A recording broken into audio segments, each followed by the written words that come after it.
this door is the elevator in Pittsburgh, Pennsylvania. And it is a Montgomery A series. This is pretty rare for Pittsburgh. EPCO indicator. Very, very small. Basement's large, level 4. Other darker to go up. Basement had 2 lockouts. The lockout next to the lockout and the lockout. Looks like the indicator's burned out. Bouncy. This is obviously an 80s installation. Here at 4, yeah, the entire indicator's burned out.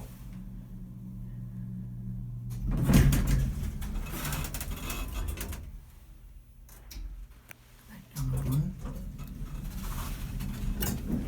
Non-88 phone. Yeah, sorry that it's dark in here. Basic yellow cab. Very small. I think this was an add-on because this building's very old. This is obviously just from the 80s. A series in Pittsburgh.